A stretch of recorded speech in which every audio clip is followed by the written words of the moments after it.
ఎలాంటి ఒత్తిళ్లకు తలగ్గకుండా ఉద్యోగ నియామకాలు చేపడతామన్నారు టీఎస్పీఎస్సీ చైర్మన్ ఘంటా చక్రపాణి. తెలంగాణ పబ్లిక్ సర్వీస్ కమిషన్కు దేశంలోనే ప్రత్యేక గుర్తింపు తీసుకొచ్చేందుకు ప్రయత్నిస్తామన్నారు.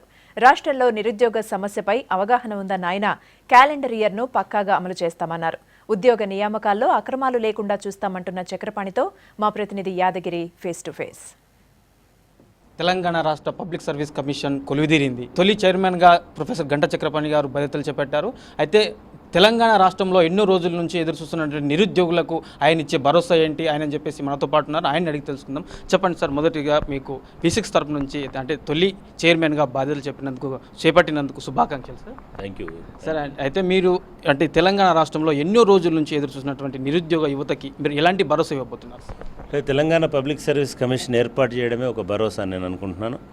అందులో నాకు ఆ బాధ్యత ఇవ్వడం అనేది ఇంకో రెండో భరోసా అనుకుంటున్నాను. ఖచ్చితంగా తెలంగాణ నిరుద్యోగులకి పూర్తి స్థాయిలో న్యాయం జరుగుతుంది. ఇది కేవలం నిరుద్యోగులను సంతృప్తిపరచడానికి ఏర్పాటు చేసినటువంటి కమిషన్ కాదు. తెలంగాణ ప్రభుత్వానికి, తెలంగాణ పునర్నిర్మాణానికి, తెలంగాణ భవిష్యత్తుకి అటువంటి భరోసా ఇవ్వగలిగే సమర్థులైనటువంటి అధికారులను ఎంపిక చేసేటువంటి బాధ్యత కూడా మా మీద ఉన్నది. కాబట్టి రాబోయే రోజుల్లో మీరు పూర్తి నిశ్చింతతోటి నిరుద్యోగులు ఉండొచ్చని నేను భావిస్తాను. గతంలో చూసుకున్నట్టయితే ఏపీపీఎస్లో ఎన్నో అక్రమాలు జరిగాయని చెప్పేసి ఆరోపణలు వచ్చాయి, కొన్ని వాస్తవాలు కూడా నిరూపణ అయ్యాయి. సో దీన్ని దృష్టిలో పెట్టుకుని తెలంగాణ పబ్లిక్ కమిషన్ ఎలా ముందుకెళ్ళబోతుంది? అంటే గతంలో ఎప్పుడైనా సరే కమిషన్లో లోపం ఉండదు. మెంబర్లను ఎవరు వేస్తున్నారు, కమిషన్ బాధ్యతలు ఎవరికి ఇచ్చినారనే దాన్ని బట్టే అటువంటి ఆరోపణలు వస్తాయి. ఇప్పుడు వేసినటువంటి మెంబర్లలో సభ్యులు ఎవరైతే ఈ కమిషన్లో ఉన్నారో నాతో సహా అటువంటి ఆరోపణలకు తావు లేకుండా పనిచేసేటువంటి వాళ్ళు ఉన్నారని నేను అనుకుంటున్నాను. వేసినటువంటి సభ్యులు కూడా ప్రజా జీవితం నుంచి వచ్చినటువంటి వాళ్ళు ఉన్నారు, చాలామంది ఉద్యమాల నుంచి వచ్చినటువంటి వాళ్ళు ఉన్నారు, తెలంగాణను ఒక బాధ్యతగా స్వీకరించి పోరాడినటువంటి వాళ్ళు ఉన్నారు. కాబట్టి అది విఠల్ కానీ, చంద్రావతి కానీ, మతినుద్దీన్ కానీ, ఈ ముగ్గురు కూడా ఏదో రాజకీయ పార్టీలకి కొమ్ము కాసినటువంటి వాళ్ళు కాదు. అదేవిధంగా పబ్లిక్ సర్వీస్ కమిషన్ అంటే ఏంటో తెలియని వాళ్ళు కాదు.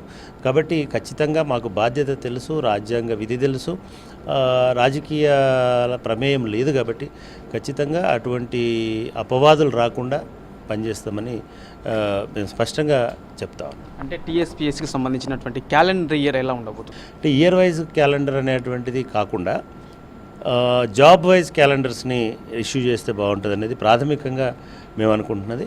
అంటే ఒక రిక్రూట్మెంట్ ఉంటే ఆ రిక్రూట్మెంట్ ఎన్ని రోజుల్లో పూర్తి అవుతుంది, నోటిఫికేషన్తో పాటుగా నోటిఫికేషన్ డెడ్లైన్ ఎప్పుడు పూర్తి అవుతుంది, నోటిఫికేషన్ తర్వాత అప్లికేషన్స్ వచ్చిన తర్వాత ఎప్పుడు హాల్ టికెట్ తీసుకోవచ్చు, ఎప్పుడు ఎగ్జామ్ రాయొచ్చు, ఎగ్జామ్ ఫలితం ఎప్పుడు వస్తుంది, ఇంటర్వ్యూస్ ఎప్పుడు ఉంటాయి, ఇవి ఆ నోటిఫికేషన్తో పాటే ఇవ్వాలనేటువంటిది ఒక ప్రయత్నం చేస్తూ ఉన్నాం.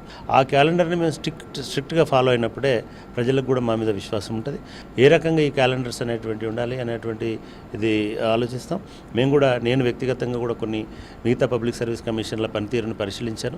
రూరల్ బ్యాక్గ్రౌండ్తో పాటు ఒక దళిత సామాజిక వర్గం నుంచి వచ్చిన మీరు అంటే గ్రామీణ ప్రాంత నిరుద్యోగులకు ఎలాంటి సూచనలు ఇస్తారు, ఎలాంటి భరోసాను ఇస్తారు? అంటే నిరుద్యోగం అనేది మనకు అర్థం కానటువంటి సమస్య కాదు, ఖచ్చితంగా అర్థమయ్యేటువంటి సమస్య. నిరుద్యోగం అనుభవించిన సమస్య. అనేక సందర్భాల్లో అనేక ఉద్యమాల్లో నిరుద్యోగులతో కలిసి పనిచేస్తున్నాను నేను. సో కాబట్టి మనం ఆత్మవిశ్వాసంతో ఉంటే ఏదైనా సాధించడానికి అవకాశం ఉంటుంది. ఎవరు కూడా ఆత్మనిర్భరం కోల్పోవాల్సినటువంటి అవసరం లేదు.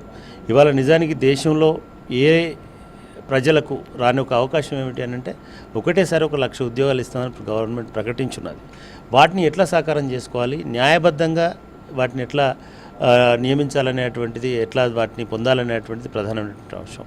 సో ఆ దిశగా మేము ప్రయత్నాలు చేస్తాం. ఆ విశ్వాసం మా మీద ఉంచండి.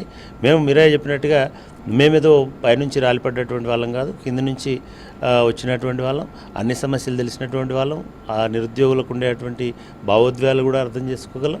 ఇది మొత్తానికి ప్రతిభ గల నిరుద్యోగ విద్యార్థి ఎవరికి కూడా నష్టం జరగదు, న్యాయపరంగానే ఉద్యోగాల భర్తీ ఉంటుందని చెప్పేసి ప్రొఫెసర్ ఘంటా చక్రపాణి గారు చెప్తున్నారు.